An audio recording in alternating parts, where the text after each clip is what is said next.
Assalamualaikum warahmatullahi wabarakatuh. Salam sejahtera bagi kita semua. Perkenalkan, nama saya Abdul Rahim, peserta PDPS Angkatan 9 Kelompok 1 tahun 2022 yang diselenggarakan oleh Balai Besar Pendidikan dan Pelatihan Kesejahteraan Sosial atau BPPKS Yogyakarta. Pada kesempatan kali ini saya akan membahas tentang keterampilan pekerjaan sosial di UPT Perlindungan dan Pelayanan Sosial Asuhan Balita Sidoarjo atau disingkat UPT PPSAB Sidoarjo.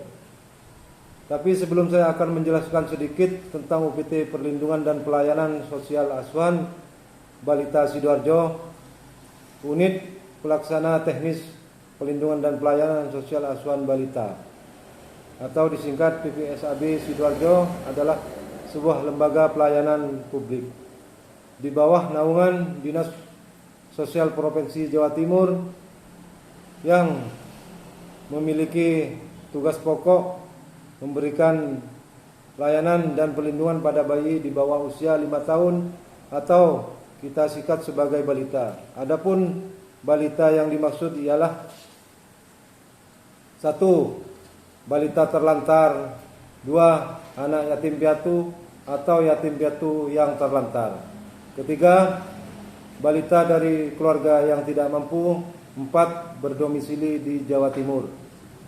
Dalam melaksanakan tugas di bidang penyelenggaraan kesejahteraan sosial, seorang pekerja sosial hendaknya memiliki keterampilan dasar pekerjaan sosial diantaranya: 1. Keterampilan berkomunikasi, 2. Membangun relasi, 3. Wawancara dan konseling, 4. Mengembangkan jejaringan kemitraan. Yang pertama, komunikasi yang efektif adalah interaksi yang dapat menimbulkan timbal balik, entah itu berupa bahasa verbal atau isyarat. Contoh di UPT PPSAB, seorang pekerja sosial harus benar-benar memaksimalkan semua komunikasi. Karena bayi atau anak di bawah usia 5 tahun biasanya kurang mampu dalam menyampaikan maksud atau keinginan. Nah, disinilah seorang pekerja sosial harus mampu menafsirkan pesan yang disampaikan, entah itu disampaikan dalam bentuk tangisan atau nada bicara yang kurang jelas.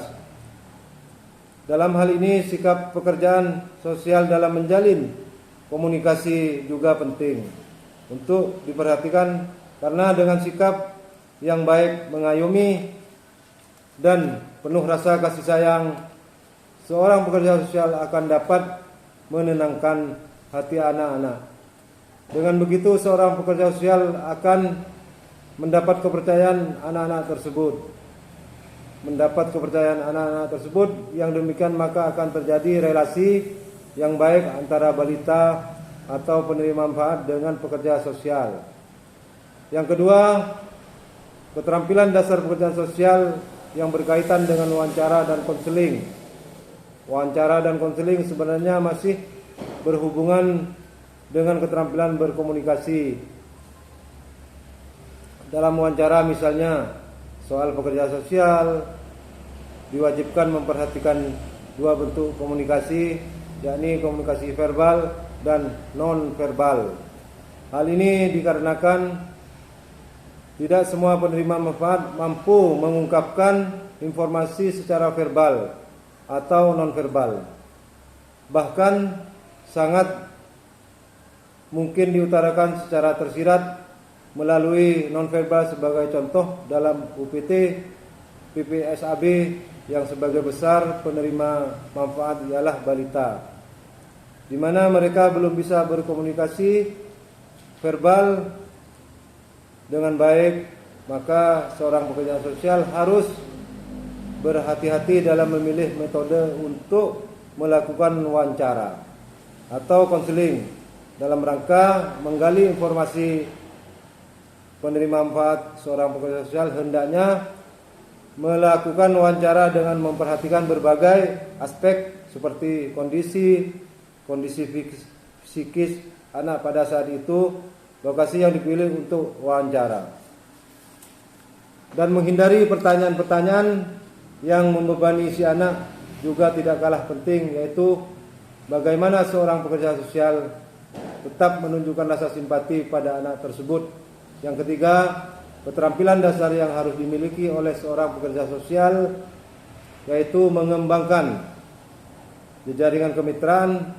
Ada beberapa jejaringan kemitraan, diantaranya stakeholder primer, stakeholder sekunder, dan stakeholder tersier, di mana semuanya dapat bersinergi satu sama lain untuk memberikan pelayanan terbaik untuk para penerimaan manfaat. Demikian yang saya sampaikan terkait materi keterampilan dasar pekerjaan sosial yang diterapkan pada unit pelaksanaan teknis perlindungan dan pelayanan sosial Asuhan Balita Sidoarjo. Semoga bermanfaat. Lebih dan kurangnya saya mohon maaf. Terima kasih. Wassalamualaikum warahmatullahi wabarakatuh. Salam sejahtera bagi kita semua.